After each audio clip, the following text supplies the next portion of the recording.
सीतानाथसमारम्भां रामानन्दार्यमध्यमाम् अस्मदाचार्यपर्यन्तां वन्दे श्रीगुरुपरम्पराम्। महाकवि शूद्रक और अग्निमित्र की राजधानी विदिशा से मैं तेजेंद्र आचार्य आप सभी का पुनः स्वागत करता हूं। आज हम अभ्यास करने जा रहे हैं क्षत्रिशानच प्रत्यय का। ठीक है, लटः क्षत्रिशानचौ अप्रथमा समानाधिकरणे, ऐसा एक सूत्र है ना। पाणिनीय व्याकरण का वह इसका विधायक सूत्र है और वह इसका विधान करता है। जिन्होंने पाणिनीय व्याकरण का अध्ययन किया होगा वो लोग जानते ही होंगे। अटः क्षत्रिशानचौ प्रथमा समानाधिकरणे, है ना। लट के स्थान पर क्षत्रि और शानच दो प्रत्यय हो जाते हैं इस सूत्र से, क्षत्रिशानचौ। और एक और सूत्र है तौ सत। ठीक है, तो जहाँ सत की बात आएगी वहाँ समझ लीजिएगा क्षत्रिशानच की बात हो रही है। जैसे वहाँ हमने क्या पढ़ा था, अक्तक्तवतु में निष्ठा, है ना। अक्तक्तवतु निष्ठा, तो जहाँ भी निष्ठा की बात हुई वहाँ पर अक्तक्तवतु ही लगाए जाएंगे। निष्ठा एक संज्ञा है, उनका नाम है। जैसे मैं एक आपके समक्ष व्यक्ति हूँ और मेरी संज्ञा है तेजेंद्र नाम की, तो जब भी तेजेंद्र की बात होगी आपको मेरा ही आभास होगा, आपको लगेगा कि उस तेजेंद्र की बात हो रही है ना। वैसे और भी तेजेंद्र हो सकते हैं, पर अगर आप परिचित हैं मुझसे तो ऐसा लगेगा कि ये वही तेजेंद्र की बात हो रही है। इसी प्रकार से यहाँ पर भी निष्ठा संज्ञक जो प्रत्यय हैं उनसे हमें अक्त और अक्तवतु की जानकारी मिलती है। और यहाँ सत मिल जाए, सत से समझ लीजिएगा क्षत्रिशानच की बात हो रही है। ये संज्ञाएँ हैं कुछ प्रत्ययों की, अलग अलग प्रत्ययों की अलग अलग संज्ञाएँ होती हैं। ठीक है, तो इसकी एक संज्ञा रख दी है क्षत्रि और शानच की, सत, यानी तौ सत एक सूत्र है, यानी इन दोनों की, तौ मतलब वे दोनों प्रत्ययों की क्या संज्ञा होगी, सत। यानी जब भी सत की बात होगी समझ लीजिएगा क्षत्रिशानच प्रत्ययों की बात हो रही है। ठीक है, और ये किसके स्थान पर होते हैं, लट लकार के स्थान पर। कभी कभी भविष्य के जो लिट लकार है उसके स्थान पर भी हो जाते हैं, पर कभी कभी, बहुत कम देखने को मिलेगा ऐसा, अधिकतर लट में ही होता है। और इनका भी एक और भेद है, एक है हमारे पास क्षत्रि और एक है शानच। तो इन दोनों को बनाने का लाभ क्या है, एक से ही काम हो जाता है ना। तो दो बनाने के, प्रत्यय बनाने की क्या आवश्यकता थी। तो पाणिनि जी ने कहा कि भैया इनमें बनाने का लाभ है। क्या लाभ है, तो कहा यह परस्मय पद का है। धातु में दो प्रकार की होती है, जब मैंने धातु बोध आपको कराया था, है ना, तब मैंने बताया था कि धातु में दो प्रकार की होती हैं, एक परस्मय पद की और एक आत्मनेय पद की। तो परस्मय पद मतलब जो दूसरों के लिए प्रयोग में करते हैं वहाँ हमें क्षत्रि प्रत्यय का उपयोग में लेना है। ठीक है, और जहाँ खुद के लिए प्रयोग करना है यानी आत्मनेय पद का प्रयोग करना है वहाँ आत्मनेय पद का प्रत्यय शानच का प्रयोग करना होगा। जैसे पचमानः, है ना, तो आत्मनेय पद की धातुओं के साथ आपको इसका प्रयोग करना है। और परस्मय पद की धातु होगी तो उसके साथ क्षत्रि का प्रयोग करना है। अब एक और शंका आ जाती है कि धातु का एक और भेद भी होता है, वह उभयपदी। यानी कोई धातु अगर उभयपदी है तो क्या करें, तो कहा दोनों में बना दीजिए। जैसे क्षत्रि प्रत्यय भी बनेगा उसमें और शानच भी बनेगा।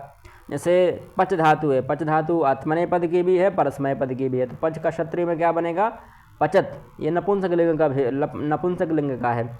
पुल्लिंग में बनेगा पचन और स्त्रीलिंग में बनेगा पचंती। वो कैसे बनेगा वो हम सब आगे जानेंगे। और इधर बनेगा पचमानः पुल्लिंग में, नपुंसक लिंग में पचमानम और स्त्रीलिंग में पचमाना बनेगा।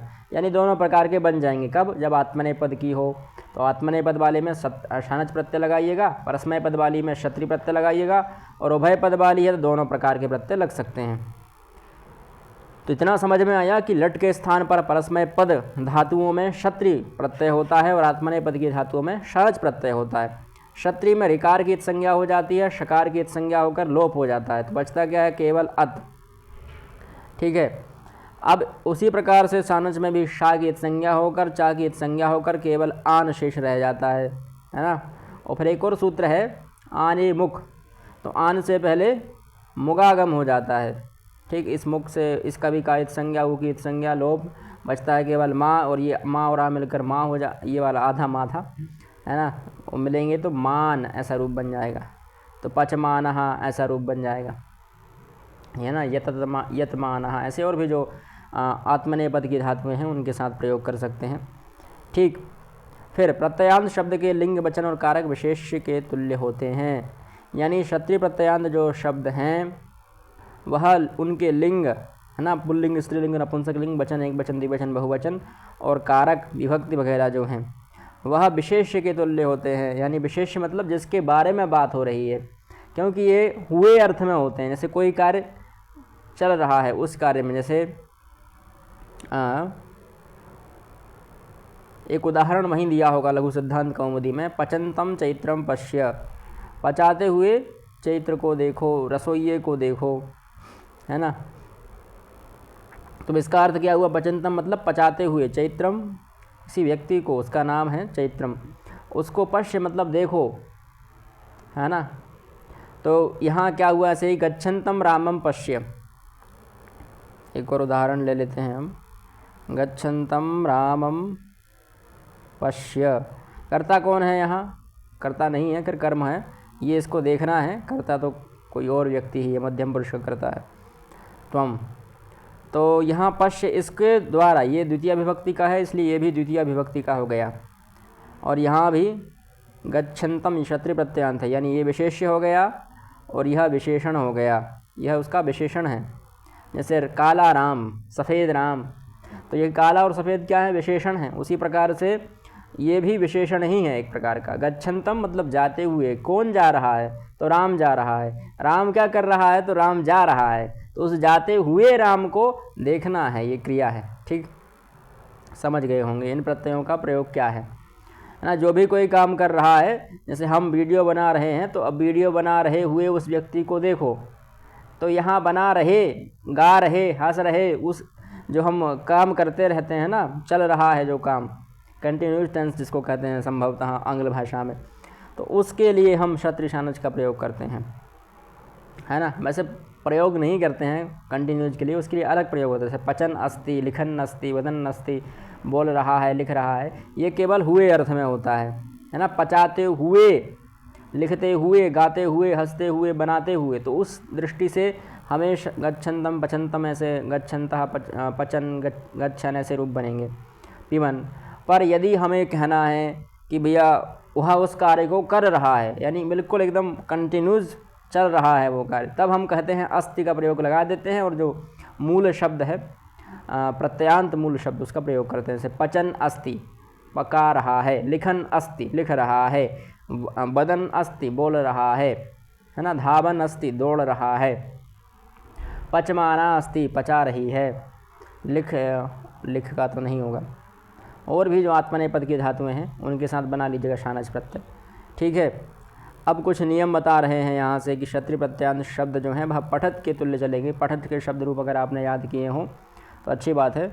और जोहोत्यादि की धातुओं में ना नहीं लगता है, जोहोत्यादि गण की जो धातुएं हैं उन धातुओं में ना नहीं लगता है धातु के मध्य में। ठीक, जैसे गच्छन वगैरह ऐसा, हाँ। और यहाँ ददत, ददतौ, ददता ऐसे सीधे रूप बनेंगे, है ना। ददन नहीं बनेगा। स्त्रीलिंग में ई लगाकर नदी के तुल्य रूप बनता है। जैसे पठत, पठत शब्द है, उस पठन से बनेगा स्त्रीलिंग में पठंती। अब ये पठंती क्यों बना, क्योंकि ये भ्वादिगण की धातु है पठंती, तो ये ई का अंत हो गया, पठंती, पठंत्यौ, पठंत्या, नदी के समान रूप चलेंगे। ठीक है। क्षत्रिय और सानज क्रिया की वर्तमानता का बोधन करते हैं, मतलब वर्तमान में वह क्रिया चल रही है, संपादित हो रही है, उसका बोधन करते हैं, लट का अर्थ बतलाते हैं।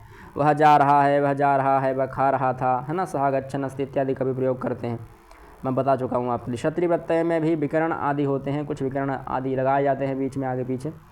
अतः क्षत्रिय प्रत्यय लगाकर रूप बनाने का अति सरल प्रकार यह है, यानी सीधा सा जो फंडा है वो यह है कि आप किसी भी धातु का रूप उठाइए, लट लकार के प्रथम पुरुष एक वचन का रूप उठाइए। जैसे भू का भवंती, इसमें से अंत का ई निकाल दीजिए, है ना, उसमें से ई और ना को हटा दीजिए। ठीक है, ये भू में से हम हटा देंगे,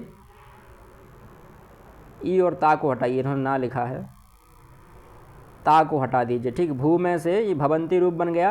अब इसमें भवंती में से हमें करना क्या है कि पहले हटा दें इसको, तकार को, और फिर हटा दें इस ई को।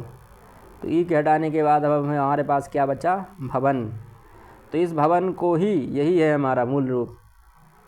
ठीक, उसी प्रकार से पिबंती, तो पिबंती में भी आप हटा देंगे तो बन जाएगा पिबन, गच्छन, पुल्लिंग के रूप बनेंगे ये। ठीक है। अगर नपुंसक लिंग के रूप बनाना है तो नपुंसक लिंग के लिए तो फिर इस नकार को भी हटाना पड़ेगा, इस ईकार को भी हटाना पड़ेगा, फिर सही है ये, ना हटा दें तो ये भवत बन जाएगा। पर पुल्लिंग के लिए भवन, पुल्लिंग में भवन बनता है, ठीक। उसी प्रकार से अस का संति, तो इसका भी सत बन जाएगा, इसको हटा दीजिएगा। गम का हो जाएगा गच्छत, और पुल्लिंग में गच्छन, स्त्रीलिंग में गच्छन्ति। इसी प्रकार से पिबन का पिबंती का पिबत बन जाएगा नपुंसक लिंग में, स्त्रीलिंग में पिबंती और पुल्लिंग में पिबन। क्षत्रिय प्रत्यांत के बाद अर्थ में अस धातु का प्रयोग करो, बाद के अर्थ में, है ना, अस धातु का प्रयोग होता है। जैसे वर्तमान में लट, भूत में लंग और भविष्य में लिट लकार का प्रयोग होता है, तो उसी प्रकार से हम प्रयोग कर सकते हैं कि वह जा रहा है तो सह गच्छन अस्ति, सह लिखन अस्ति, वो भी मैंने बताया आपके लिए उदाहरण। तौ गच्छन तौ स्तः, वे दोनों जा रहे हैं। अहम गच्छन अस्मि, मैं जा रहा हूँ। सह गच्छन आसीत्, वह जा रहा था। अथवा भविष्यति, सह गच्छन भविष्यति, वह भविष्य में जा रहा होगा। ऐसी हमारी भविष्य काल में भी हम ये वो बात बोल सकते हैं, ठीक है। जब भी आपको कोई चीज़, आपकी क्रिया कंटिन्यूस दिखानी है संस्कृत में, तब हम क्षत्रिय प्रत्यय का प्रयोग करते हैं, ठीक है विद्वानों। और जो भी अध्ययन कर रहे हैं CUET के लिए, वो लोग इन प्रत्ययों को ध्यान में रखिएगा, ये सब काम में आने वाले प्रत्यय हैं, बोलने के लिए भी आपके काम में आएंगे और वैसे भी अन्य जगहों पर भी काम में आएंगे, परीक्षा की दृष्टि से भी काम में आने वाले हैं। शप शनोर नित्यम, भुआदि दिवादि चुरादि तुदादि की धातु में लट प्रथमा पुरुष बहुवचन के रूप में अंत में ई जोड़ देना चाहिए। इनके अंत में ई, गच्छन्ति से गच्छन्ति बन गया, पठन्ति बन गया, पिबन्ति बन गया, दिव्यन्ति बन गया, ददन्ति बन गया, ऐसे अलग अलग रूप बनते जाएंगे। अदादि स्वादि क्रियादि तनादि जोहोत्यादि की धातु में लट लकार प्रथम पुरुष बहुवचन के रूप में ई लगेगा और ना नहीं रहेगा। जैसे रुदति, शृणवती, क्रीणति, कुर्वती, ददति, ये इत्यादि अलग अलग रूप बनेंगे।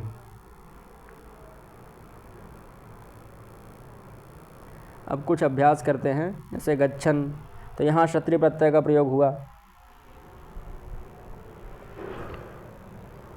ठीक। ये गच्छन में गम धातु थी, क्षत्रिय प्रत्यांत पुल्लिंग के अनुसार चला। सह का ये एक प्रकार का विशेषण है, ठीक, सह इसका विशेष्य है। अब इसमें भी अस्ति, आसीत, भविष्यति जो भी आपको लगाना है लगा लेंगे। वैसे ही तऊ का तऊ गच्छन तऊ, ये दोनों जा रहे थे, आस्ताम जो भी प्रयोग करना है। ते गृहम गच्छन्तः, तो ते का विशेषण बन गया गच्छन्तः, वह सभी जा रहे हैं अथवा थे। त्वम गच्छनसि, तुम जा रहे हो, है ना। इसमें भी नित्य कंटिन्यूज जो चल रहा है उसके लिए प्रयोग में आ रहा। फिर बालिका गच्छन्त्यः सन्ति, बालिकाः गच्छन्त्यः सन्ति, बहुत सारी बालिकाएं हैं, इनका विशेषण बन गया गच्छन्त्यः, यानी नित्य रूप से वो चल रही हैं। फिर फलानि पतन्ति सन्ति, फल गिर रहे हैं, ये भी कंटिन्यू चल रहा है नित्य सदा। पठन्तम लिखन्तीं बालिकां च पश्य, ऐसा कुछ। पठन्तम बालकम लिखन्तीं बालिकां च पश्य, पढ़ते हुए बालक और लिखती हुई बालिका को देखो। पठता मया सर्पः दृष्टः, पढ़ते हुए मेरे द्वारा सर्प को देखा गया, है ना। जब मैं पढ़ रहा था, यहाँ भी पढ़ते हुए सर्प को देखा। ये भूतकाल में दृष्टः शब्द जो है अक्त प्रत्ययांत है, आप लोग जानते ही अक्त प्रत्यय। फिर भोजनम खादते विप्राय फलम देहि, खाते हुए विप्र के लिए फल दीजिए। धावतः अश्वात् नरः पतितः, दौड़ते हुए अश्व से नर मतलब व्यक्ति गिर गया। ये पंचमी का प्रयोग था, ये चतुर्थी का प्रयोग, ये तृतीया का प्रयोग, ये द्वितीया का प्रयोग। अब पठतः कृष्णस्य मुखम पश्य, पढ़ते हुए कृष्ण का मुख देखो, यहाँ पर षष्ठी का प्रयोग हो गया। मयि पठति सति गुरु आगतः, जब मैं पढ़ रहा था, पढ़ने पर यानी पढ़ चुका था, पढ़ चुकने के बाद गुरु जी आ गए। अगर सती का प्रयोग हो रहा था, सती का प्रयोग होने पर भी होता है, जब पढ़ चुका तब गुरुजी आए, है ना। यानी जब हम पढ़ रहे थे तब गुरुजी पधार गए वहाँ।